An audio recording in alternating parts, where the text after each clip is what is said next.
오늘은 7월달 첫 주일을 맞이했습니다.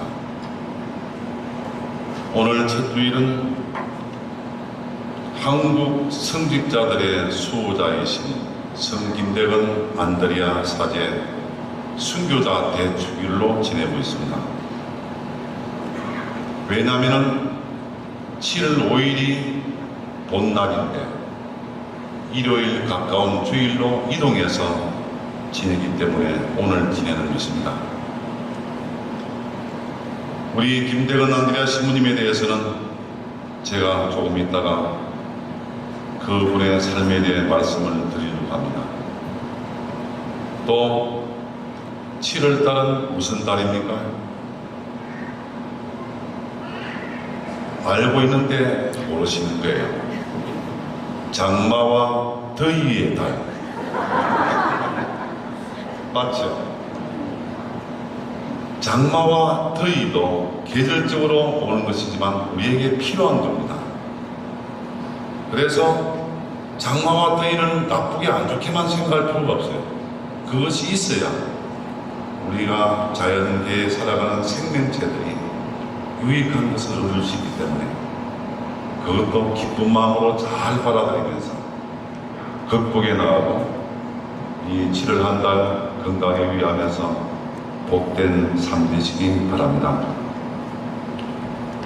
김대건 신부님의 아명, 어릴 때 이름 대건이 아니고 제복이었습니다. 제복.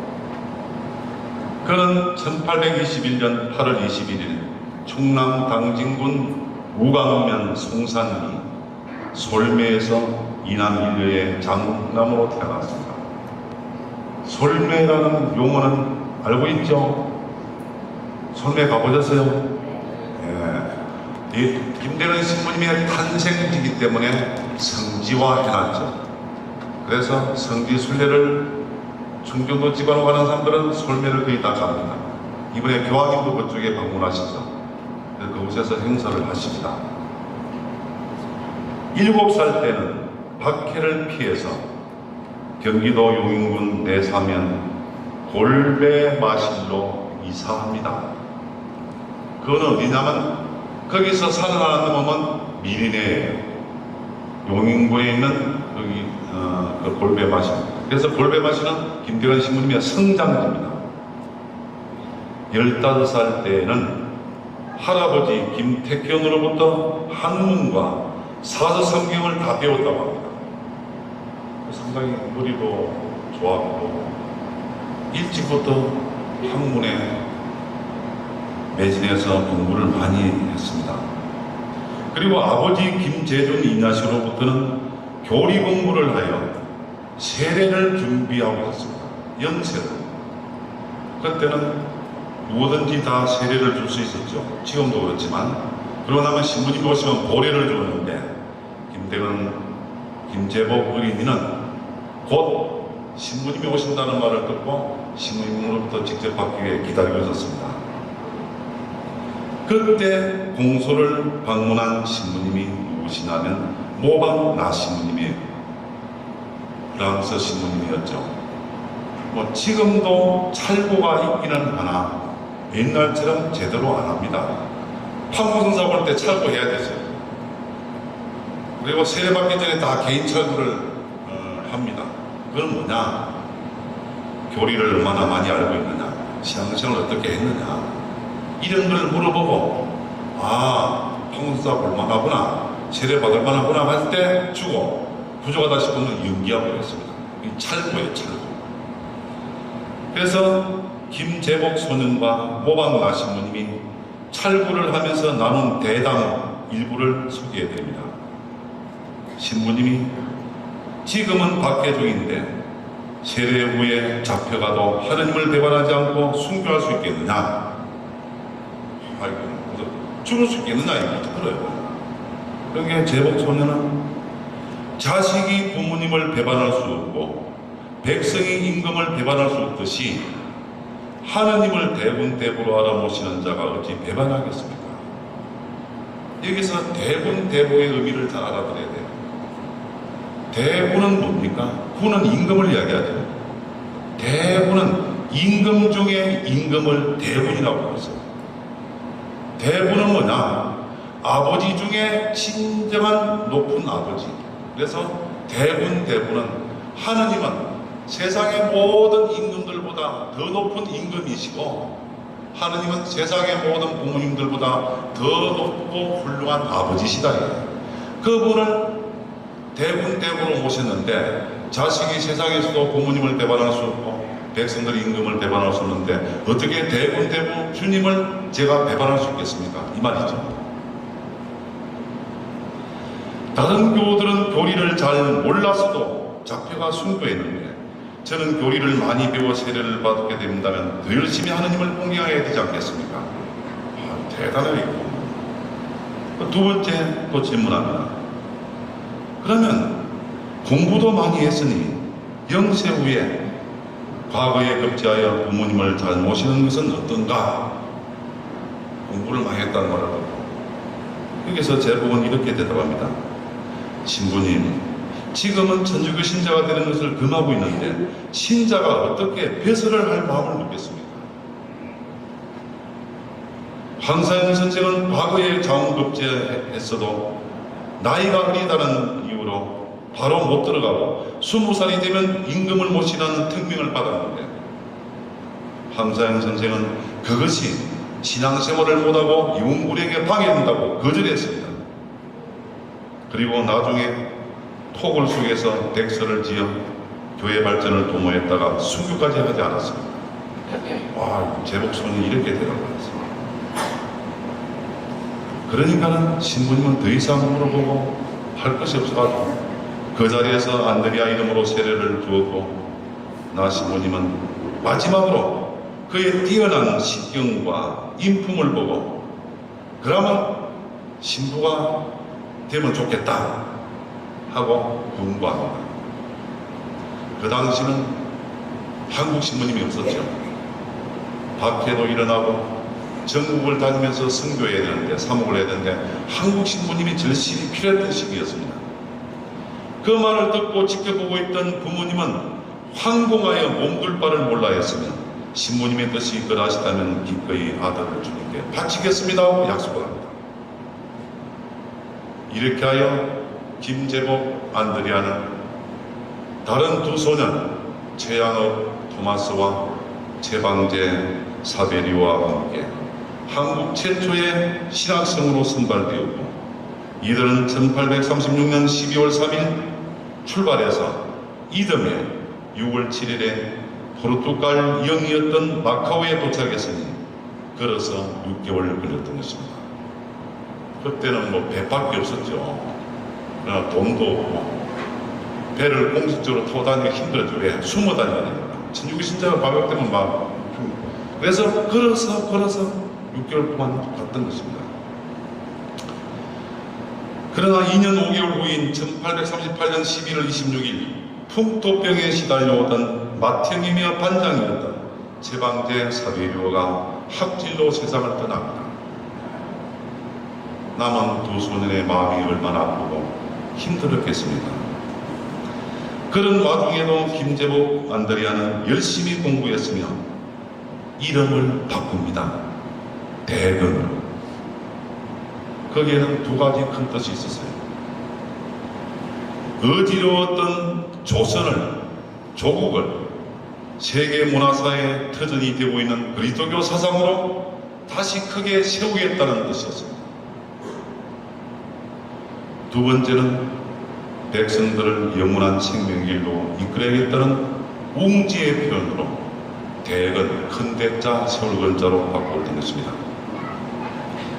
신학교에 입학한 지 8년 만인 1845년 8월 17일 김대건 안대라는 중국 상해 김가왕 성당에서 조선교구 3대 교구장 페리올 고주균으로부터 사제로 수금되었으니 한국 최초의 신부가 된 것이며, 향후 조선교회는 온전히 그의 두 어깨에 미워지게 되었습니다. 여기서 우리 하나 생각해야 될 점이 있는데,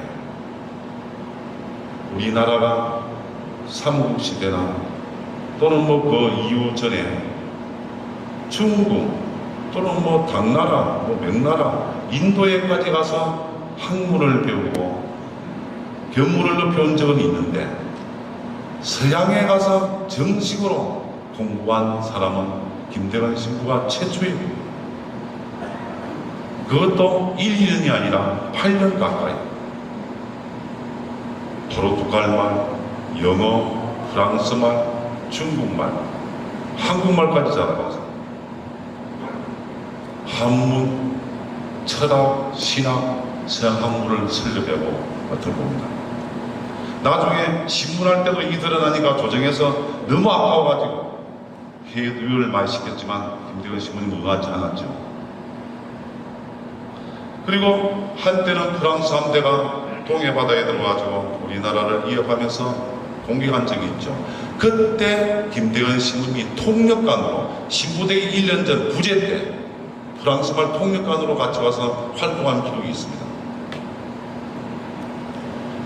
2주일 후에 사제로 수금되고 난다 1845년 8월 31일 김 신부님은 페리올 보주교님과 다블리 안 신부님과 함께 목선을 타고 상해를 떠나 제주도에 상륙합니다. 제주도에 가려고 간 것이 아니고 한양으로 올라가려 했는데 풍랑에 밀려서 그냥 제주도에 표류한 것이에요. 여러분 제주도 다 가봤죠? 안 가본 사람 손 들어봐요. 제가 보내드릴게요. 제주도에 가보더라도 김대건 신부님이 표류한 기항지 가본 사람 그 몇 사람 안 돼요. 다시 가봐야 돼요. 다시. 그 가면 성당을 크게 지어놓고 잘 김대건 신부님이 타고 왔던 목선 이름이 뭐죠? 라파엘호. 이것을 갖다가 새로 복원해놨는데 그 보니까 요즘 어부들이 타고 다니는 고기잡이 배 정도밖에 안 돼요. 그걸 타고 오니 얼마나 힘들었겠습니까? 죽을 위험에 막 빠질 위험도 있고 그때 김대건 신부님이 우리나라 조선을 성모님께 봉헌하면서 성모님의 도움을 청하며 기도했습니다. 그래서 우리 조선 천주교의 주보성에는 원죄 없이 잉태되신 성모하게 하였던 것입니다. 제주도에 상륙해서 잠깐 머물고 다시 10월 12일에는 전라북도 익산 나바이에 도착했고 거기서 숨을 돌린 후 11월 12일에는 한양에 도착했으니 얼마나 감개무량했겠습니까? 약 2달 만에. 그때는 이미 6년 전 1839년 박해가 있었는데 무슨 박해죠? 기해년 박해. 굉장히 큰 박해죠. 김대건 신부님이 신부로 돼가지고 한양에 도착했을 때 6년 전에는 기해년 박해가 일어나가지고 우리나라 2대 주교 앵버르 범주교님, 자기를 세례해주고 신학교 보내준 모방가 신부님, 그리고 사스당 정신부님, 그뿐만 아니라 아버지를 비롯한 수많은 신자들이 순교한 뒤였습니다. 그리고 김대건 신부님의 가정은 분비박산이 되었고 어머니는 어딘가 뜨도로이 생활을 한다는 소식만 접하던 시기였습니다. 그럼에도 불구하고 김 신부님은 미사공헌과 성사집행 등의 사무활동으로 교세를 확장시키고 교회 조직 체계를 다시 갖추어 나갔을 뿐만 아니라 부족한 신부 영입 운동을 벌이며 전국을 혼자서 동분서주했습니다. 그러다 보니까 전국의 김대건 신부님 혼자만 남았고요. 신부가 부족하니 중국을 통해서 중국 신부님이나 미국 신부님을 더 보내달라고 신부님 들어오는 루트를 개척하기 위해서 인천 앞바다 황해도 옹진군 숭이도에 나갔다가 그 날이 언제만 1846년 6월 19일 포졸들에게 발각되어 체포되었고 서울로 압송됩니다. 그 후 6번의 공초와 40회의 신문을 당하면서 2번에 걸친 어전회의를 했다고 합니다. 뭐 공초 신문 말할 필요 없죠.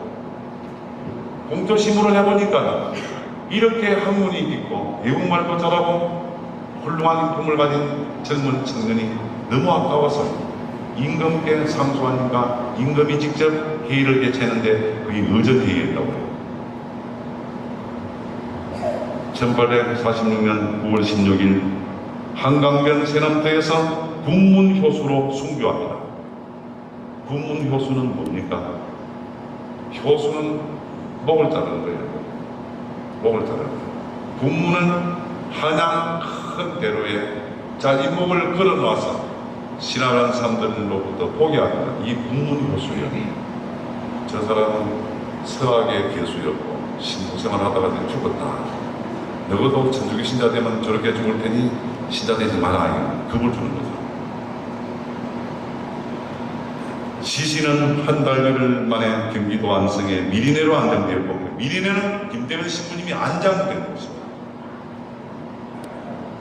양지에 있는 골배 마시는 성장지, 충청도 솔매는 탄생지죠. 이는 그가 신부된 지 1년 6개월 만, 신부님은 1년 6개월 만에 순교했습니다. 정식 산발동은 한국에 와서 6개월 정도밖에 산발도 못했죠. 나이는 26살. 너무도 젊은 나이에 조선교회를 위한 하늘의 미랄이 되었던 것입니다. 비록 짧은 기간 많은 활동을 못했지만 그분의 삶과 그분의 순교는 교회 안팎으로 엄청난 의미를 부여했기 때문에 하늘의 미랄이 되어서 많은 열매를 맺는 씨앗이 되었던 것입니다. 김 신부님은 바쁜 와중에서도 조선 지도를 작성하고 순교 사료를 수집했으며 제물포와 상해간의 해로를 연구하고 세계 지도 제작 등을 비롯한 옥중 서간을 많이 썼는데 이러한 것들은 아직도 우리나라 역사 연구에 귀중한 자료로 활용되고 있습니다. 1784년부터 종교 자유가 일어나기 약 100년 이상 기간 동안에 많은 박해도 일어났고 서양 식민들이 들어와서 활동을 했는 이